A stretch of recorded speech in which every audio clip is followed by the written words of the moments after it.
इस वीडियो में हम केस आधारित डिप्थेरिया, पर्ट्यूसिस एवं नियोनेटल टेटनस सर्वेलेंस के बारे में जानेंगे। डिप्थेरिया, पर्ट्यूसिस एवं नियोनेटल टेटनस वैक्सीन के द्वारा बचाव योग्य रोग हैं।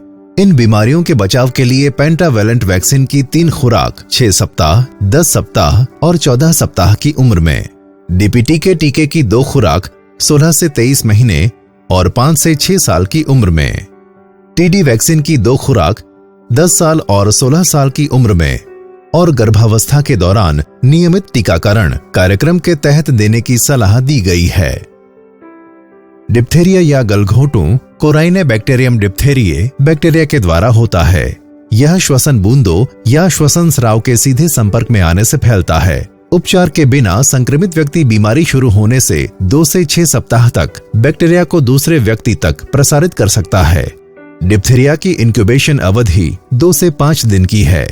रेस्पिरेटरी डिप्थेरिया की शुरुआत अपेक्षाकृत धीमी होती है और इसमें मध्यम बुखार, गले में खराश और निगलने में कठिनाई होती है।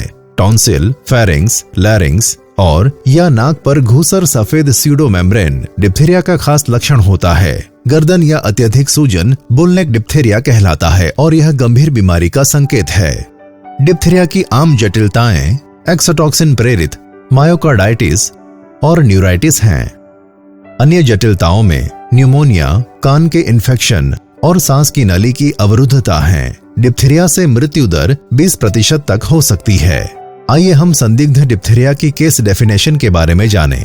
डिप्थेरिया ऊपरी श्वसन पथ की एक बीमारी है जिसमें लैरिंजाइटिस या फेरिंजाइटिस या नेजोफेरिंजाइटिस या टॉन्सिलाइटिस और टॉन्सिल्स, फेरिंग्स या नाक के अंदर घुसर सफेद स्यूडो मेम्ब्रेन होती है। डिप्थेरिया की शुरुआत की तारीख गले में खराश होने की तिथि है।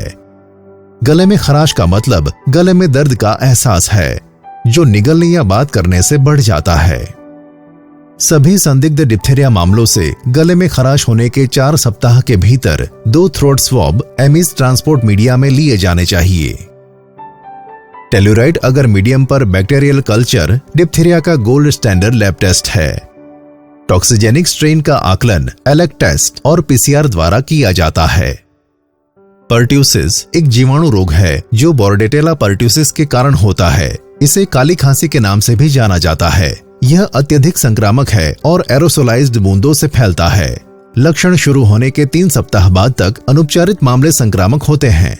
पर्ट्यूसिस की इंक्यूबेशन अवधि 9 से 10 दिन की है। इस रोग के 3 फेज होते हैं। कटारहल फेज 2 सप्ताह तक रहता है जिसमें नाक बहना, खांसी, हल्का बुखार और कंजंक्टिवाइटिस होता है। पैरोक्सिमल फेज 2 सप्ताह तक रहता है। रात में अधिक खांसी होती है और खांसी के बाद अक्सर उल्टी होती है। कॉन्वलेसेंट फेज 2 सप्ताह से कई महीनों तक रहता है और खांसी धीरे धीरे कम हो जाती है। आम जटिलता न्यूमोनिया है जिससे मृत्यु हो सकती है। मिर्गी के दौरे, एन्सेफेलोपैथी और पैरोक्सिज्म के कारण अन्य जटिलताएं हो सकती हैं। आइए हम संदिग्ध पर्ट्यूसिस की केस डेफिनेशन के बारे में जानें। किसी भी उम्र का व्यक्ति है जिसे 2 सप्ताह या उससे अधिक समय तक खांसी रहती है और निम्न में से कम एक लक्षण हो। पैरोक्सिज्म्स यानी खांसी के दौरे पड़ना, इंस्पिरेटरी वूपिंग, खांसी के बाद उल्टी, शिशुओं में अल्पकाल के लिए सांस का रुकना या चिकित्सक को पर्ट्यूसिस का संदेह हो।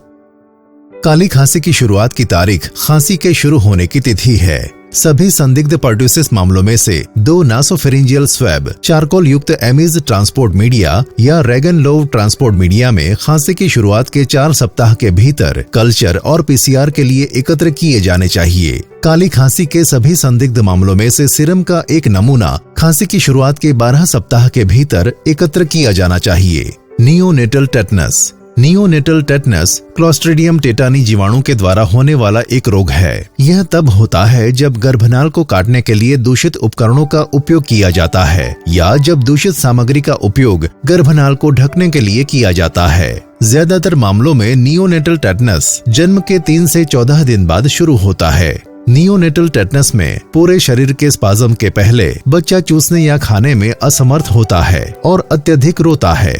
गहन देखभाल के बावजूद इस बीमारी की मृत्यु दर उच्च है। इसके निम्नलिखित लक्षण हैं: चेहरे की मांसपेशियों का टोन बढ़ना, चूसने में असमर्थता, गर्दन, कंधे और पीठ की मांसपेशियों में अकड़न इसके शुरुआती लक्षण हैं। बाद में अन्य मांसपेशियों के शामिल होने से सख्त पेट और सख्त हाथ पैर हो जाते हैं। ये अकड़न बार बार होती है, जो कि अचानक या थोड़ी सी भी बाहरी उद्दीपन से हो सकती है। आइए नियोनेटल टेटनस के केस डेफिनेशन के बारे में जानें। कोई भी नवजात जो जीवन के पहले 2 दिनों के दौरान सामान्य रूप से चूस और रो सकता है और जो 3 से 28 दिनों के बीच सामान्य रूप से नहीं चूस सकता है और उसकी मांसपेशियां सख्त या अकड़ जाती हैं, या कोई भी नवजात जिसकी मृत्यु अज्ञात कारण से पहले ही महीने हो जाती है। नियोनेटल टेटनस के लिए शुरुआत की तारीख चूसने में असमर्थता की शुरुआत की तारीख है। टेटनस के लिए कोई नैदानिक प्रयोगशाला परीक्षण नहीं है। निदान पूरी तरह से क्लिनिकल है।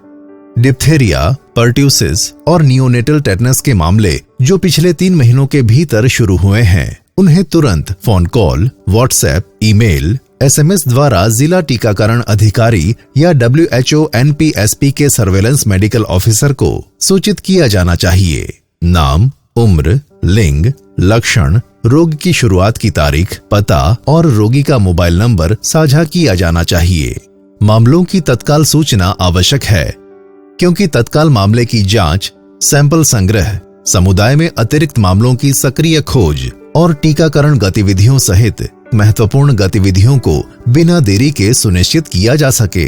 मामले की अधिसूचना के 48 घंटे के भीतर DIO या सर्वेलेंस नोडल अधिकारियों द्वारा केस इन्वेस्टिगेशन फॉर्म का उपयोग करते हुए सभी मामलों की जांच की जानी चाहिए।